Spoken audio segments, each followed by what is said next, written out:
Welcome to Break Free from Corporate, the only podcast dedicated to bringing you business success secrets from leading entrepreneurs with one thing in common. They left the corporate world, became their own boss, and are now living incredible lives. To access previous and all future episodes, visit breakfreefromcorporate.com and subscribe today. Welcome everyone, it's Gavin Sequeira back again, and from Break Free from Corporate we're going to bring you another exciting podcast today. And I'm actually really excited because I'm talking to a really good friend of mine. Her name is Melina MacDonald. I've known her for many years. We actually did a program together many years ago on personal development and business training and things like that. And I've watched her development. I've watched her start many businesses and go through a lot of change and interesting journey that she's been on. And the reason I really want to bring her on the podcast today is to share her story and share her life's journey, because I think if you're listening to this, you're going to be inspired by a lot of the things that she's been through.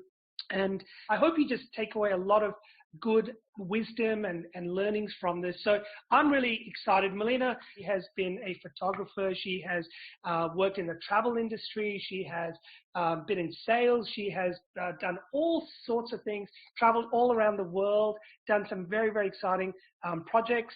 And I know she's going to touch on a lot of this stuff when we talk. And today she runs her own business from home where she helps people as a personality profiler. And she'll explain what that means, but she helps people understand their human design and what they're truly capable of and what their hidden potential is. And she helps give permission to people to be their authentic self. So Mel, if you're there, welcome to the program. Hi, Gavin. Thanks for having me. Great. I don't know if I did justice to your introduction there, but there's so much to say about you, but I want you to say it. I know. It's like I'm a 75-year-old woman in a 47-year-old body. Really accomplished a lot. I think it's because I started, working so young. So it gave me plenty of opportunity to try lots of different things. Yeah, absolutely. So, let's talk about all of that. I mean, obviously, you have done a lot of things, and you have started from quite a young age, but it hasn't always been easy, has it? And you also worked in corporate. You made that transition, and talk to us about how things began back in the early days. I mean, what did you do, or where did you start off? In my working career? Yeah, start off in your working career. Yeah, that's fine. Oh, okay. Well, I started selling newspapers on the corner. That was the first thing. That was an experience and a half, and ended up going into retail. So my first full-time job, I was 17. I had to fully support myself. I wasn't able to live at home anymore at the time. And then from retail, it's sort of every bit of knowledge that I learned along the way, each job just rolled into the next one. So, and I found going into retail was great, learning customer service, having KPIs, having to I actually was a manager. I think by the time I was, 17, 18, I was managing staff. Fantastic. So that's quite young to be responsible for other people. And my staff were older than me. Yes. So having to learn to communicate and make sure that people didn't get their noses out of joint because you've got someone younger telling you what to do. Were a lot of really great skills that I had to learn. So I sort of went from retail, ended up going into photography. So while I was working full time, I was studying at a private college at night, a couple of nights a week in the city and commuting. And then went into photography, did that for quite a few years until I'd had enough of bridezillas. And then I sort of lost my passion and creativity. Yeah. So it's sort of interesting, like the different kinds of careers, but moving into the photography and, I learned a lot of business skills, and from there ran wedding expos and then went into the travel industry. Wow. And, worked for some of the biggest companies that are in Australia. So I really got a taste of what corporate life was and what I didn't want. Right.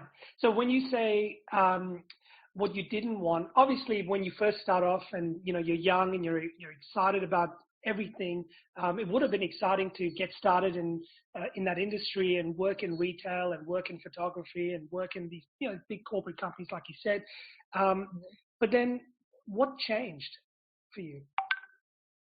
I think for me, it was the fact that I see patterns. It's actually quite natural for me to see patterns very quickly. And so I found it very frustrating working in a corporate environment where decisions couldn't be made quickly and they couldn't rectify. This is a problem with large companies. They can't seem to rectify issues quickly because there's too much red tape to go through. And I really did like that. I found that you had too many egos involved and, in addition to the red tape, and trying to get people to understand that, there was sometimes such a simple changes would create massive change. You tweak a little thing here and it created massive change. And when you have your own business, that's what I love about small business owners is they are able to adapt very quickly. And, so that was part of it. I really just don't like corporate. It has its benefits, don't get me wrong, sure. Because I learned some amazing skills. I had opportunity to, work with different kinds of programs and learn how to use those, as in computer programs. I got put through different kinds of trainings. Mm-hmm. I was able to learn to work with lots of different kinds of personalities, which you always are going to get. That would have been a big learning. Yeah, for sure. Oh, yeah. It really was. Sometimes it was very trying. And so there were definitely a lot of benefits. If something was broken, I could go to somebody else to fix it. I think that's my favorite thing about being in corporate. You just go, hey, this isn't working, and someone comes into your computer and fixes it for you. Or, you have someone come and readjust your work desk to make sure that you're more ergonomic. Things like that you get from being a large corporation, and I love that. And I think it's great to experience really big companies and see what works and see what doesn't work. And then you take little bits of, little bits of each company that I work with and try and put something together that I believe would work, it's sort of like my makeup case, I don't have one brand, I don't believe in that. So if you open up my makeup case, I have probably 8 brands in there because this one does the best mascara and this one does the best blush and blah, blah, blah. So I've taken little bits of what I've learned and then gone out and done my own education, grab bits of what I like there and then put it together. Like that. And you can do that when you have your own business. You can't really do that in someone else's business. Well, no, you're right. I mean, when you're in someone else's business or you're working for a large company or corporate, you're really doing a very specific role or task, or you're in a particular division of the company and you've got a very narrow role to fill. I mean, unless you're the CEO, then you're right across the entire business. But if you're not, you could be in accounting or you could be in marketing or sales, and your job is just to do your job. I mean, you can't really get too involved in too many areas of the business. So therefore, your capacity to make a lot of big change isn't there.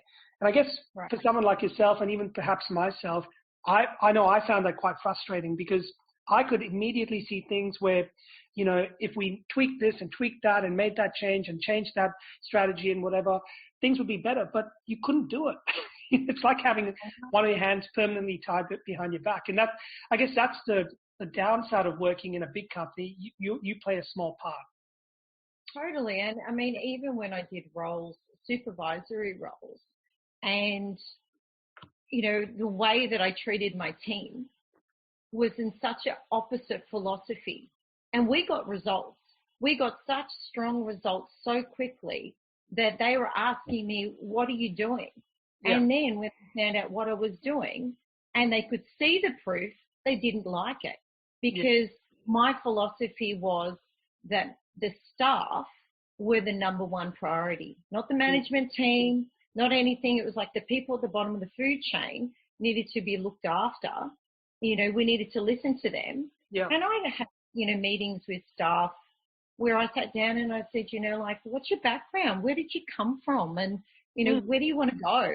And I remember one lady sitting there saying to me, I've worked for this company for 10 years and no one's ever asked me that. Wow.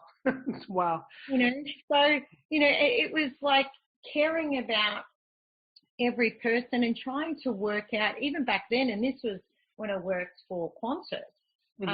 And, you know, that was what, maybe 15, 20 years ago, you know, I was in a way profiling people before I was profiling people, because I was trying to understand who they were to work out, okay, so you want to get here, but, you know, I could see if it suited them or not, or I could see where they needed to go, or I could actually see what they excelled in and went, have you ever thought of doing this? Have you thought of studying this? Have you thought of moving into this department? So, you know, yeah, management don't like when people have a brain. Well, it's such a interesting concept, because just going back, like you said, you know, even 10, 15, maybe even 20 years ago, the emphasis on people wasn't as strong as it is today, definitely. I mean, back then it was about whoever came up with the best product or service and could market it really well would get the business. Today it's about looking after your people, you know, making sure you treat your people like your customers. You know, you look after them, because guess what? People can walk, and people are your best asset. If you don't look after them, you haven't really got a business, to be honest. And, you know, more and more businesses have started to realize this. It's still not right across the board, but I think we're in a better space today than we probably were, you know, 10, 15, 20 years ago. Correct. And I mean, look, don't get me wrong, everybody, including the owner of a company, is expendable. You know, so that's when, you know, sometimes egos and stuff can get in the way. However, you know, people need to be working in the right environment with the right people, with the common philosophy. And if it doesn't suit you, you know, I'm always like, be willing to get up and leave, because you spend more time at work than you do in anything else in life. So you need to make sure that whatever you're doing is bringing you joy. Yeah. The difference between a job and a career. So I think definitely. that was the main thing. I would sit there with the staff, and the first question I would ask them would be, is this a job or a career for you? Because they're fundamentally two different things. And I needed to know where their headspace was, to know, you know, do I invest a lot more time in this person here, or they just want to come in, clock in, clock out, get their money, go home. And some of them, that's exactly what they wanted to do. They didn't want to ever, you know, expand or grow. And it was like, okay, you know, that's fine. Yep. Yeah, then I know where to place them. So, yeah, I think, you know, staff are the key, but having the right staff, or you as an individual working in the right environment, you know, in the right company to help you grow, I think is also important. Yeah, no, definitely. And so then you obviously got started in your own business, you know, basically because you wanted to do your own thing, you wanted to experiment on your own, you wanted to try different approaches. I mean, what got you to get into your own business? Like, how did you make that transition yourself? Okay, so strangely, in my early to mid 20s, I'd actually had I'd studied photography, professional photography and business, and I had an accident, and I actually had my head smashed open. Oh, wow. And yeah, and I had 10 stitches in my skull and a brand new interesting hairdo. And I was trying to get back into work, and I was doing some work on the side, spruiking, which is microphone work, which is really difficult to do. It's very specialized, and it's not something a lot of people are capable of doing, because I used to train people to do this. And I found that I actually had post-concussion, and I had that for nearly a year. So I realized that standing and talking for that amount of time was really difficult for me. And at the time, I had a partner who was also a professional photographer, and he was working for someone else. And I said, well, why can't we do this?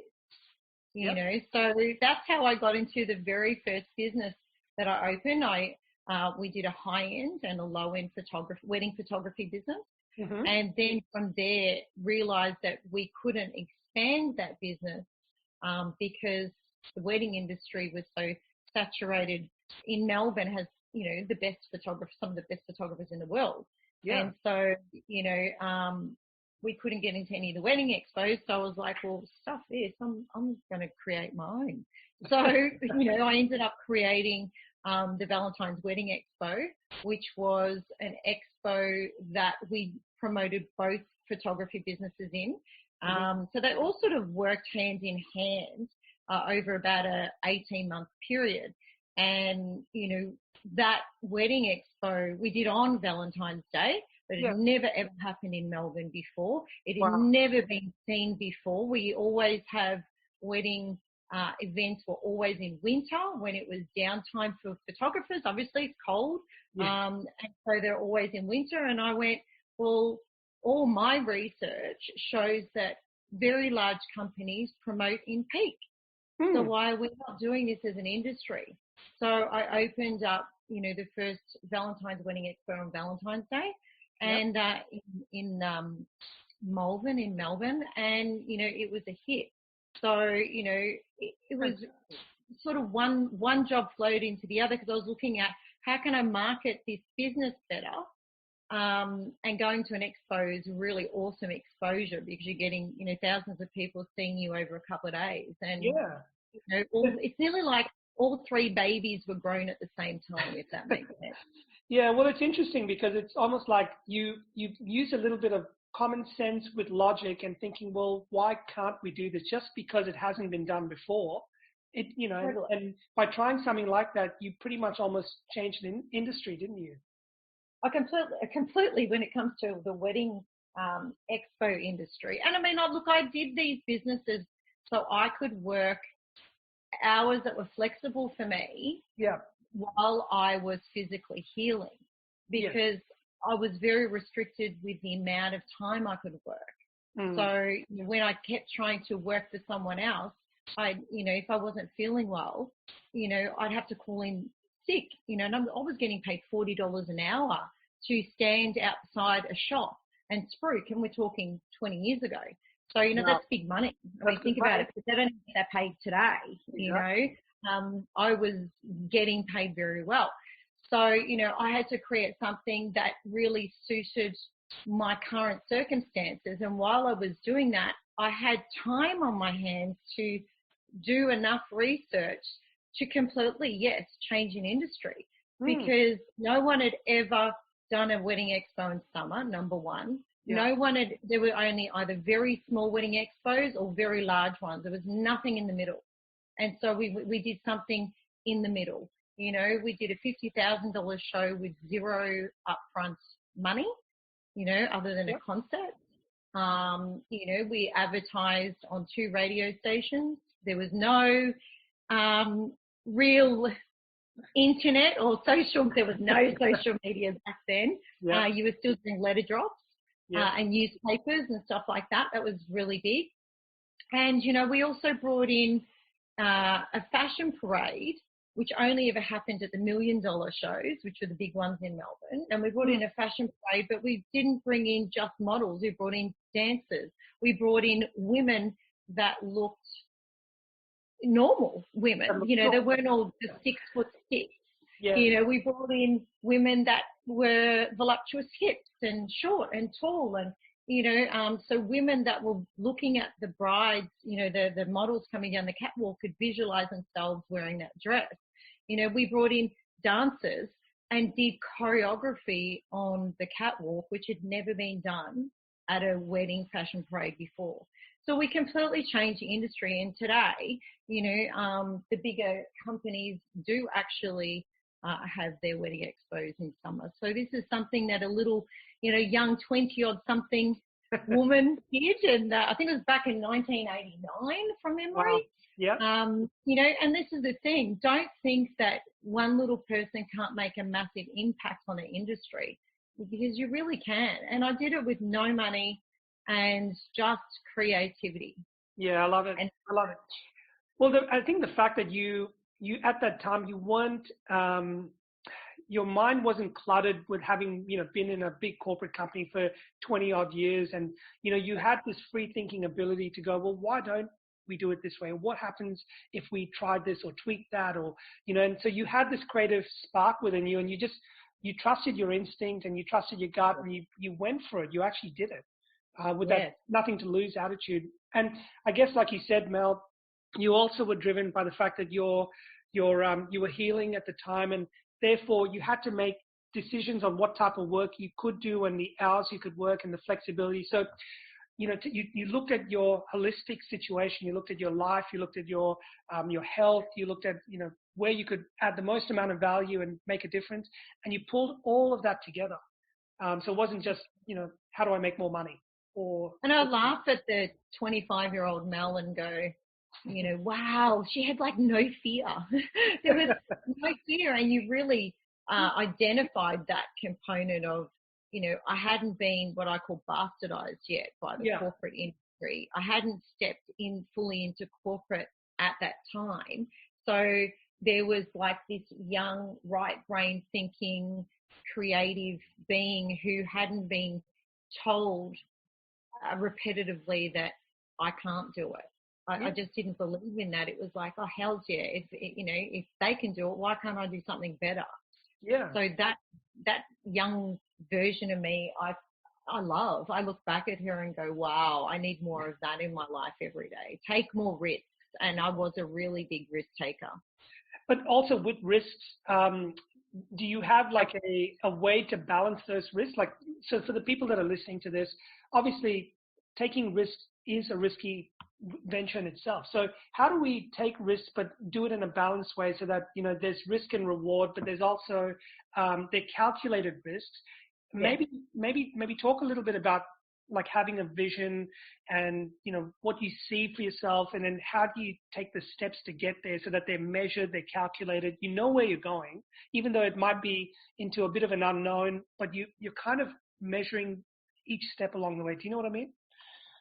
I mean, calculated risk is I think the most important part there. And this is what happens when I'm with my clients now. It's like I give them permission to take calculated risk, because most people out there risk, they haven't sat on it, they haven't looked at every angle of it, they don't even understand how they don't understand how they are supposed to make decisions. So for myself, way back then, the way I made decisions was correct for me. It actually worked perfectly with my design. And I can tell you, don't get me wrong, I have made really big financial business mistakes in the past. And I can tell you right now, when I have made those decisions, number one, I made those decisions emotionally, which is incorrect for me. I was in an emotional state, and I did it based on logic.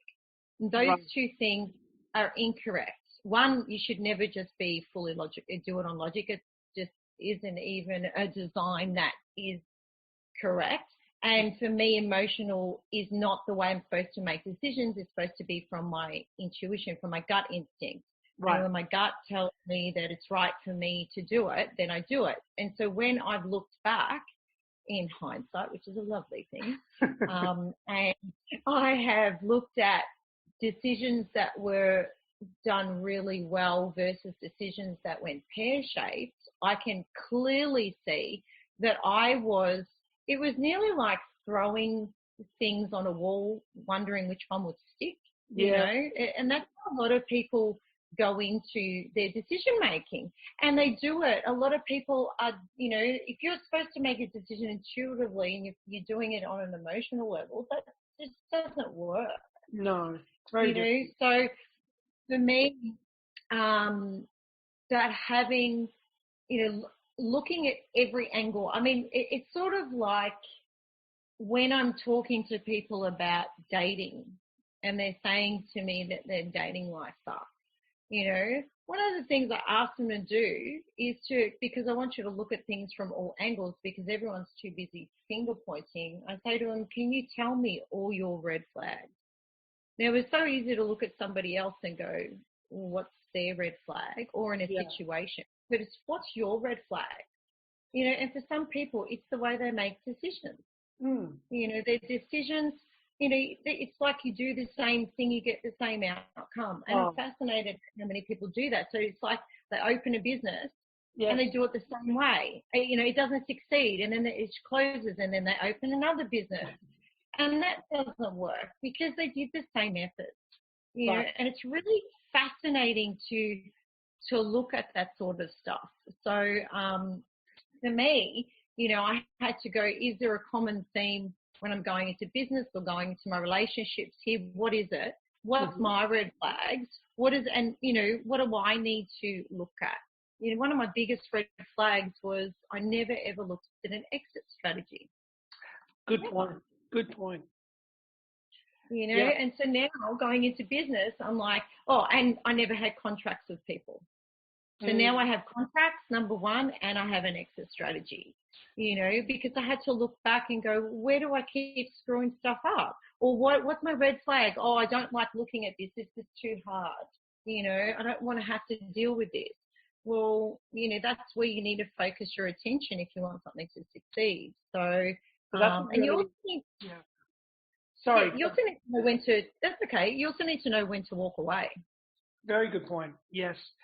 Yeah, there's actually, I'm gonna pause there because you actually mentioned quite a number of gold nuggets that, you know, I want people who are listening to this to really digest. And having an exit strategy is a really key thing. What that means is basically, if you start a business or start a venture, there's a good chance you're not going to do it for the rest of your life.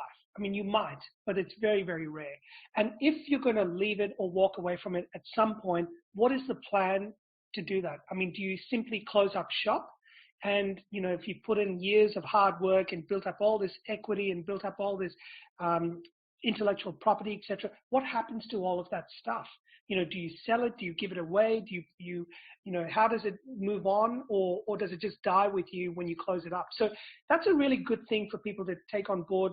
What Mel said is, if you're going to go into any kind of business, think of the longer term exit strategy, at least have some thoughts around it. You can always refine it. And the other thing you mentioned, Mel, was having contracts, right? Because a lot of people don't write things down, and they get into partnerships, sometimes with family, sometimes with friends. You know, they help people because they're good-natured people, but when things go sour financially, it can actually ruin relationships, can't it? Look, it's the same as working with family friends. Well, that's another topic on its own. That's probably the worst decision. But think of it, you know, like you know, you see people die and wills are being read, and people aren't happy with the will, and the family all starts to get into World War III. Now, it was all loving before, but you know, we're talking about money, and money equals for a lot of people emotion. Yeah.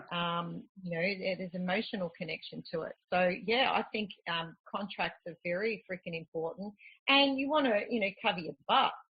Yeah. Especially if you own things, you know, you need to understand, you know, what you can potentially, well, what you're risking. And if you have a family, you know, you're risking your family and your children's future by not doing that, or not doing it properly.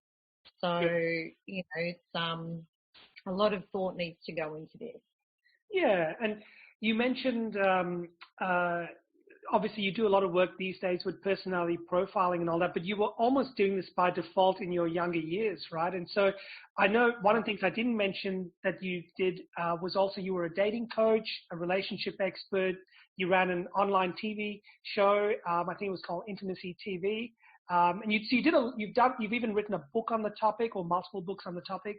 And so you're really one of those people who are good at reading other people and finding out what triggers them, and, you know, where they're at emotionally, spiritually, where their head is, on all different levels. So, you know, how has that sort of helped you in the business world today? Like how's having those skills or just knowing what to look for helped you, to where you are today?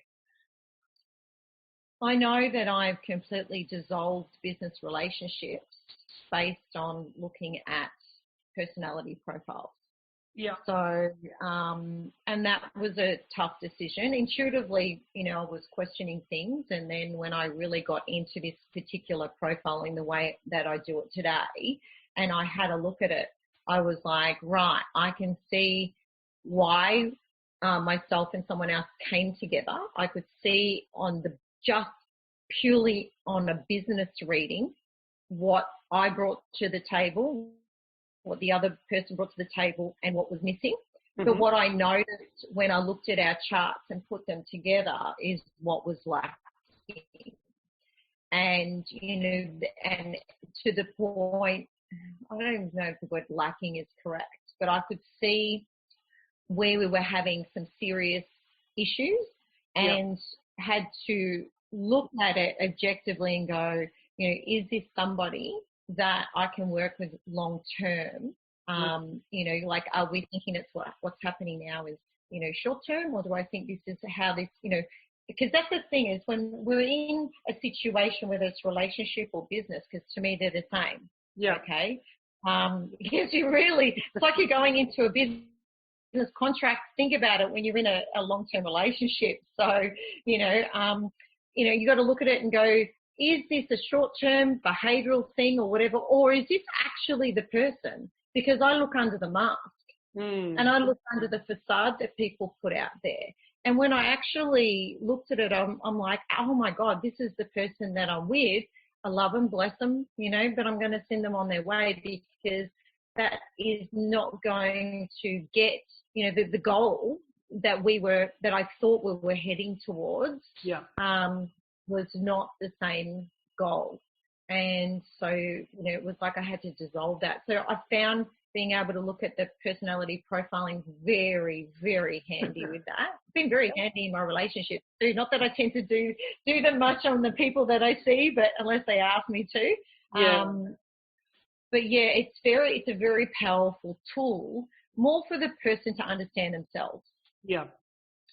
And so let's talk about that a little bit more, because obviously if you can begin to understand yourself on a more deeper level, you can be more congruent and more authentic in the type of work that you do, or just in general how you live your life. Because I think, like I know you and I have talked about this many times, we see people out there doing things that perhaps they shouldn't be doing, or they preach things that they don't practice in real life, or coaches that are not coaches, and accountants that have the worst books on for themselves, and doctors that are overweight and smoke and have cancer and all this sort of stuff. So I guess at the end of the day, like, how important is it from the work that you've done that people understand themselves better, so that whatever it is they do it in harmony, in flow, in a way that, they're not pushing uphill all the time, and so it just becomes easy? For me, it's about congruency and integrity. Yeah. And I think that's what's lacking in most people. And that, that whole thing you're saying about, people that are, say, for example, not practicing what they preach. Mm-hmm. I see it every single day, specifically in the coaching industry. Yeah. And that's where they are lacking congruency, and for me, that's really, really important.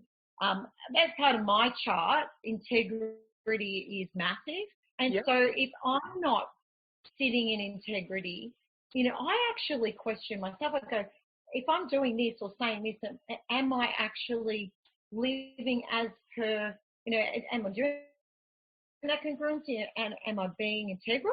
And if I'm not, I change that, because it is a very high value in my personal chart. So, when I do a reading for someone, I'm literally showing you your SWOT analysis.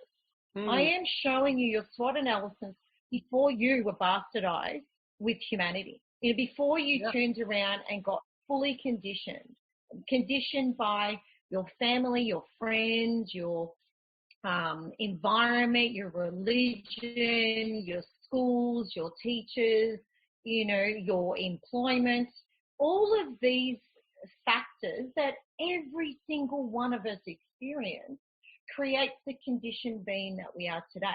Yeah. And what I find is that when I have clients come to me, specifically when we're talking business, they sit there and they're in a job and they're going, I'm pretty sure I've got more in me. I'm pretty sure I've got a special sauce, but I don't know what it is. And they're the people that come to me to go, all right, show me. And it's more guide me is what I do. I'm not a coach. I never use the word coach. I am a guide and a mentor. My role is to give you a recipe for you to create your own remedy. I'm going to show you who you are under the mask. I'm going to tell you to go and experiment with it. I'm going to tell you to go out there and actually give it a bash. But I'm going to show you how to do it again with that calculated risk. So for myself, when I got into this, I had someone do my reading and I cried for most of the 2 hours because I felt like I was seen for the first time. Yeah. And I took on board the information that was provided to me by that individual and I started my experiment. And I did that experiment for a couple of years before I ever took on any clients doing this. I am the kind of person where I will test and trial everything because I am a born skeptic. And I found that it completely, if I'm being honest, I found that it completely changed my life on so many levels that I went from this every day of my life being freaking hard, being this, it's that push energy. It was this force energy. I'm trying to force something to work to moving to such a flow energy that things and people just started coming my way. Work came my way. Money came my way. Men come my way. I don't need to look. I don't need to look. I don't need to preach. I don't need to do anything because I completely started living as who I am under the mask. Now, don't get me wrong. I have moments, and this is going to happen because to get conditioned took 7 years, first 7, 8 years of your life. Well, guess what? It's going to take you that long to decondition. Absolutely. Okay? Yeah. So, I'm still in that process. So I'm still picking myself up every now and again. And I go, wow, I've gone back into the way that I used to behave. And it's ugly. I don't want to be that person anymore, because I was somebody else. I was what other people wanted me to be. I can honestly say with my marriages, and yes, I said an S on the end of that, that I had a habit in my relationships of morphing into the person that I believed my partner wanted me to be. The same thing happens when you are at work. You will sit there and you will compromise who you are to get that promotion or to make your boss happy. You are compromised. The word is compromise. Yeah. You are compromising everything about you. Now, when you know who you are and you get into pure integrity and then you live it and then you become congruent, flow happens. You don't need to lie to anyone or be somebody else or any of that sort of stuff. So unmask will completely alter your life. I show you how you care and how you fear and how you love and, what your strengths might be with business or, with the mystical. And I go through that and I show you what I call your shadow is. Let's just call it the little devil sitting on your shoulder whispering in your ear, you're not good enough. I'll show you how to identify that. And you get really quick at seeing when you're doing it and you pull yourself up and you go, oh, okay, I'm there, which means that I'm not in a state of flow. Let's change our state. Let's do something to bring us back into that flow energy. Yeah. And, it is a tool. I use a whole bunch of tools, sure. I find that having this amazing journey in business over the last, 3 decades has been powerful for me to further use my experience to help other people. It's not about knowledge. Knowledge is great, but I find experience a lot more powerful than knowledge. No, definitely. And I like the fact that you said, you help people to find out who they are so that they're not making the same mistakes over and over again, trying to be someone else. Because I think, like you've mentioned to me before, why be like be yourself, because everyone else is taken, right? Yeah, So, exactly. That's my slogan. Yeah. But I know that the other thing that you brought up early on as well when we were chatting was about having that kind of balance in your life as well, because everyone goes through different things at different times, and no matter which stage in life you are, whether in your 20s, your 30s, your 40s, your 50s, your 60s, I know you've shared this with me before, Mel, that we enter a different kind of a whole different mindset at these different levels. So I think it's really important to continually evaluate, are you on the right journey? Are you in the right space? Are you doing the things you're supposed to be doing at this time, or simply just rehashing things from that you've done over the last 10 or 20 years? So talk to us from a work-life balance perspective. Like, how important is it for people to stop every now and again and just pause and go, where am I? Like, am I still where I should be, or should I be looking at something slightly different? Should I be changing the way I approach life? What would you say to that? I think it's imperative. I mean, as you said, we go through different stages at different ages. So, and this is from the moment you're born. So your first 7 to 8 years, as I said, is your imprint years. And then from 7 to 14 years is your modeling. You're modeling the world around us. This is why, we have our teenagers really, you see kids, they just really change in that age time, especially when they're getting closer to that 14 years. And then between 15 and 21, you're all about socializing. Nothing matters. Your friends are the only thing that matter. And then as you get into your 20s, 21 to 28, is individualization. It's about getting your identity outside of your family. Yeah. It's a very powerful time to be going through, then you go,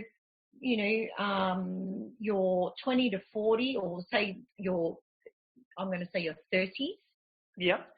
Your 30s are about career and family.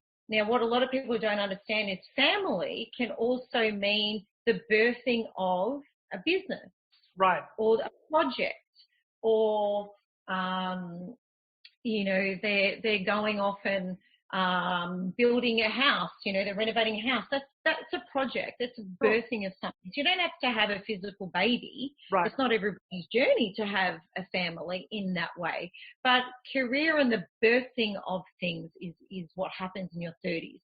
Then in your 40s, it's about connecting to your purpose, and your 50s is about, because it's a real, your 40s is self-actualization. You're actually really, this is when everything changes. They actually say you don't even start adulting till you're in your 40s. So, sorry for anyone under 40. And your 50s is about connecting to, your spiritual self. So we're constantly changing anyway, as we're going through the different decades. So just step back and actually look at your life. I mean, the reason why we have what's called midlife meltdowns, which tends to happen between 35 and 45, or even 36 to 42, they say is your midlife. And this is where you're basically questioning, who you are, what's your purpose. And for a lot of people, it actually magnifies during that age bracket. So what happens is you've got all these people that, had these so-called goals that they put together, and they went, I'm going to be CEO by the time I'm 35 or 38. Yeah. And you're not there. Well, you can only have so many bloody CEOs. That's true. So, looking at what goals you placed for yourself at different ages is important too. Yes. Because the reality is most people are putting these goals, and they're putting a goal. I want to be this, right? Yeah. And there is nothing in the middle.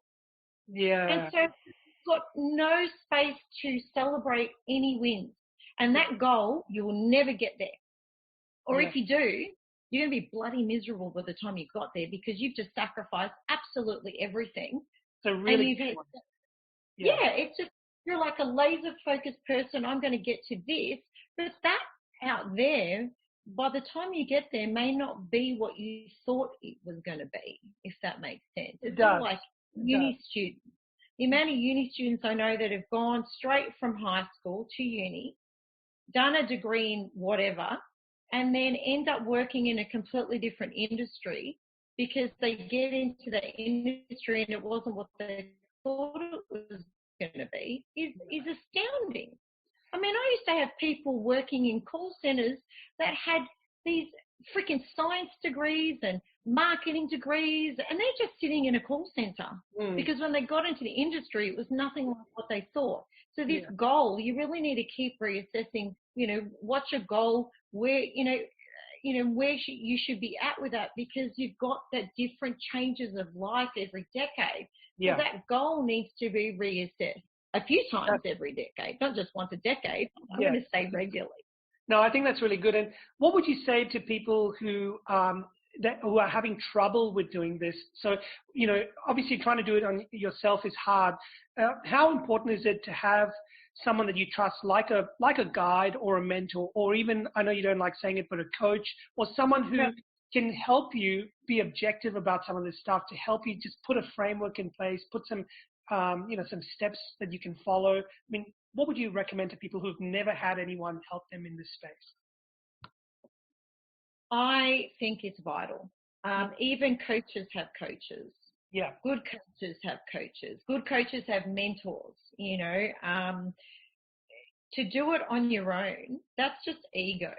Yeah. I was with someone last week, and after chatting, I was like, wow, I would not want to spend 24 hours in your head, because the self-sabotage conversation, it was like, because I said there was no, there was no money issues in the world for you, there's plenty of money in the bank, what would you want to do?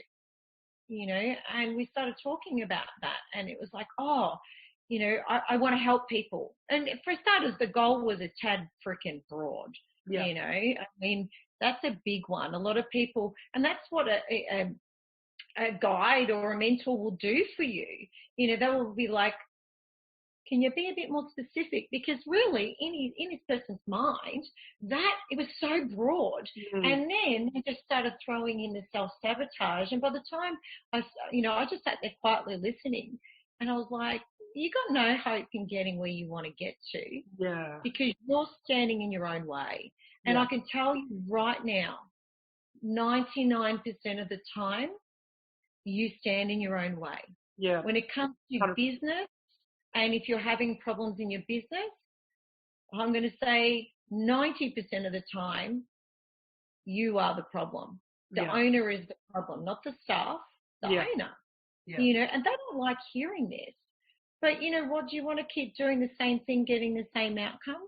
So I really believe that having someone who is emotionally disconnected from you, okay? So there's no point going to your mate, and getting them to necessarily, unless they are good at what they do, you need to have somebody that can call you on your shit, and a lot of the time having your family and friends being the people that you're talking to about anything in life, whether that's talking about business, money, relationships, whatever, there is an emotional connection between you. So you're never going to be honest. So having a coach that's going to come in there and call you on your bullshit but not just call you on it, guide you somewhere. They're not going to give the answers. No. Anyone that is giving you the answers, you need to walk away from. That's not how it works. You need to come up with the answers yourself. But they're going to steer you and guide you and throw some seeds out there for you to go and, grow those trees. Right. I like it. I think this is so important, and people don't understand how vital it is to have somebody guide you. No, fantastic. Vital. Well, yeah. Probably the most important thing that you will do. Yeah, yeah. No, I 100% agree with you. I think, like you said, some of the most famous people in the world, some of the most successful people in the world have a coach and a mentor, even sporting teams, Olympians, sports stars, but even business people, athletes, you just name a lot of people out there that know what they're doing, know where they want to go. Make sure that they have the help and support and the right environment around them to help them get there. Because like you said, doing it on your own, being in business on your own is really lonely. So totally get that point. I think it's a really, really good one. And for those that are listening, highly encourage that you seek out someone who can give you objective advice and give you clarity of thought and help you hone in your ideas so that it's not fluffy and, there's a real clear direction there. Mel, talk to us about technology. How has technology over the years helped you in what you're doing? Well, as we said earlier, when I was running the wedding expos, the internet was fresh, it was new, and we couldn't get the reach that I could have before, like that I can have now. We couldn't, it literally between, if I was running the wedding expo now versus before, I could connect with more people. I can narrow down literally to my target audience much better. It's paperless, which was great. Cost me less money.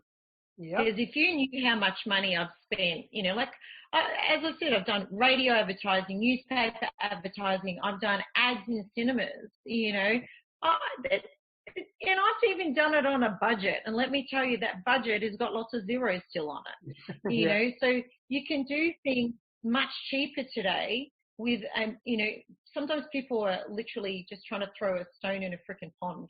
Maybe I might hit the right person in my target audience. You don't want to sell to everybody. You want to narrow it down. So technology for me has been able to connect with a lot more people. Even though it's funny we say it's connection, yet a bit disconnected, but I'm able to reach people. I'll be honest, a lot of my clients are offshore. I would say probably at the moment, I'm going to say 40 to 50% of my clients are either in Europe or America. So I'm able to do my readings online on Zoom, for example. I see a lot of my clients on Zoom. That is brilliant. And, obviously for me to be able to connect with someone overseas, I wouldn't have been able to do that before. No. So I find, especially since I came from a retail world, if you are bricks and mortar and you are not online, you are dead. Your business is dead. End of story, And understanding that the way that you would work in business before versus now has changed. You only had to put something in front of someone a couple of times before they were ready to buy. Now it's something like 14 to 17 times or touch points that you have to have with that person before they're ready to separate with their money. That's a lot. Because there's a lot of noise. So, think about there is a lot of noise out there. So that's why, you need to know also what you're doing when you're doing this, So technology is brilliant, YouTube, you've got so many different formats of social media. It's brilliant. I love it. And also from the point of automating things, from, even be able to outsource certain tasks to people who can do it at a much, much more affordable rate than if you were to try and do everything. Because again, a lot of people who are listening to this, sometimes they think, gee, business is complicated. I'm not good at IT. I'm not good at online stuff. I'm not good at, well, the good news, guys, is you don't need to be good at everything. You just need to be good at the one thing that you're good at and find people around you that can help you with the other stuff. Now, sometimes you might have to pay them, but sometimes you can work out things like contra deals, or, I'll help you with this if you help me with that. And you work out a scenario where you start building a team of people around you that can help you. Because again, if you're not doing this with other people, it's very, very hard to do it all on your own. Would you agree? Oh, 100%. Look, I'm the contra queen and the contra deal queen, and I'm also the outsourcing queen. So, when I did that wedding expo, remember I said it was a $50,000 expo that I did with no money. Yep. And we're talking 20 years ago. Yeah. Okay. Now, or is it more than that? No, 20 years ago. I did a lot of contra deals. Out of 20 models, I paid for two professionals. That's it. I did contra deals with every other model on the catwalk. I got a catwalk in a contra deal. I turned around and said, oh, you also happen to own a company that does coffee. Well, how about you bring in your coffee machine? You'll be the exclusive person at the venue and you give me a catwalk. Boom, contra deal. And then with VAs, I brought in, that was the thing that I kicked myself the most about, is that I didn't get a virtual assistant, earlier. I outsource everything. There's a lot of things that I know I can do it, but what's going to take me 10 hours is going to take someone 20 minutes. That's right. That's right. Why the hell would I waste my freaking time? Sit there and go, oh, it's going to cost me a couple of bucks. I want to save my money. Like, no, time is money. That's so, right. And learning how to outsource and who to outsource to, and, it can be a bit of a hit and miss, but, if you surround yourself with the right people, business can change. I also am a very big advocate for collaboration. Oh, business in the future is going to be about collaboration. One, you're going to have to be online, whether you're selling a service or a product and you've got bricks and mortar, you always will need to be online, number one. And number two, collaboration is going to be key. Collaborating with like-minded people and businesses is key to changing that 14 to 17 touch points down to a couple again, because, when you collaborate with people and, and someone's recommending you, that person's already got trust of their clients, and then you're recommending somebody. Of course you're going to do it. Word of mouth is more powerful. It's a lot more powerful. 100%. Yeah. No, that's a great point. I think the whole way that we do business now, it's about trying to work smarter and not harder.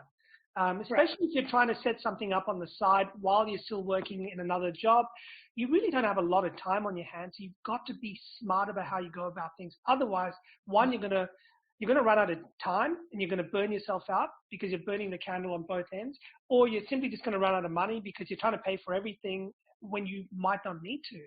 And so, it's about working smarter, not harder. And all the things you just mentioned, Mel, I completely am a big advocate for all of them. So it's great that you use a lot of that in your business as well. What I thought we'd do now, getting to the sort of like the tail end of the chat, and it's sad that we got you so quickly because I could talk to you forever. But I typically do this with all my guests. We have this section called rapid response sections. It's like kind of a quick question and answer, Q&A, and just shooting from the hip, whatever comes to your mind. There's no right or wrong, but it's just to see how you think on the fly. And I'm just curious, are you willing to give it a go? Yeah. Okay. So what's your favorite mode of learning? Do you have one? I'm very visual. Okay. So for me, it's definitely video. I prefer video, and even if I don't want to watch the person on the screen, which does help me learn more, I can close my eyes and listen to them as I fall asleep. Subliminal learning. Awesome. Subliminal. I love it. Now, do you have someone that you look up to, like a role model or a hero, someone like that? Or you could have more than one, but is there anyone that stands out for you? I've sort of found over the years there's someone different in every decade as I've changed as a person. Right now, I quite like Drunvalo Melchetovic. Oh, it's hard to say his surname. I just know him as Drunvalo. Very wise man, and I quite like listening to him. So yeah, he's one of my great mentors that I like to listen to at the moment. Awesome. A name most people wouldn't know, by the way. Great. Well, I've had people give me all kinds of responses to that, and I like the fact that you say it can change through the decades as well, because it makes perfect sense, because you change, so why not have someone else to look up to as well? Right. What about potentially a favorite quote? I know you've got many that you share and things like that, but is there any one that stands out that comes to mind? Yeah, be yourself. Everyone else is taken. I knew you were going to say that. Fantastic. That's actually a really, really good one. So what about any particular cause or charity or something like that you support? I know you've done many, many of these sort of things in the past. So is there anything that you want to call out to? I mean, I've done, people that know me know that I normally every couple of years take a few months off and I go volunteer somewhere. So I've worked with a lot of children, and that's quite big. So at the moment, I'm in love with, Tom Ballard. And Tom Ballard is part of, what is it called? The Children Rail, the Operation Underground Railroad. Oh, yeah. So he's all about, children and trafficking and saving them. And love it. Absolutely. Like right now, that's my big yes. Well, they say children are our future. That's a really big one, and that's a big problem out there at the moment. So that's great that you support something like that. That's fantastic. And the last question I want to ask you, I don't know what you're going to say to this, but anything quirky about yourself that you want to share with our audience? And I know you don't hold back, so you can go for it. Quirky. Well, I don't sleep with a pillow, and I haven't for a decade now. So for a lot of people, that's a bit weird. Mm-hmm. But yeah, back to baby stage, no pillow. I found it actually took away my migraine. Oh, well, there you go. So it actually, yeah. So that's my quirky thing, I think. I don't know, maybe I'm sure I got plenty more. I think that was the PG version of your quirkiness. Okay, fantastic. So I've really appreciated all the stuff you shared. Again, every time I talk to you, I learn something new as well. Like for people that are following you or going to follow you from this point onwards, what else can they look forward to with the kind of work that you're doing? With my Sacred Potential. The Sacred Potential. My business to do with profiling. Yeah, so sure. Go to sacredpotential.com. I have got a speaker at a women's online event called Seven Sisters Festival, which is coming up in October. So I'll be a speaker for them, but you can find me on that. I'm also doing another project which is helping people with business. So we're combining learning all about you and getting down to the real version of you to help guide people into business and into the right career for you. Whether that's working for someone else or working for yourself is quite irrelevant with that. But yeah, I'm doing a project called Reset, Revive, Thrive, which we have got launching in October for the first round of people going through with us. That's awesome. Now, what would be, if people wanted to look up these two things, Sacred Potential and Reset, Revive, Thrive, like where do they go to for that? Is there a website? Yep. Okay, they can go to sacredpotential.com for their readings. They can contact me through there. You can find me on Facebook under my name, Melina MacDonald, MAC. Definitely there. I'm very vocal on Facebook. And also they can find out a little bit more when it comes to business on resetrevivethrive.com. Fantastic. And that's actually a joint venture that you and I are actually doing together. So I'm really pleased to be able to collaborate with you. We talked about collaboration. I think it's fantastic that we can bring, both of our skills and our talent together to help people out there. So yeah, I'm excited by the work that you're doing. And anyone listening to this, if you want to get in touch with Melina, you know how to reach her. And good luck with everything you're doing, Mel. Thanks so much for being with us on the call. Well, thanks for having me. You're welcome. If you like this podcast and would like to understand a little bit more about what was just discussed, then you're in luck. Simply head over to breakfreefromcorporate.com and we have a fantastic bonus gift waiting for you to download. All we ask in return is that you leave us a review on iTunes and or Stitcher, whichever you use.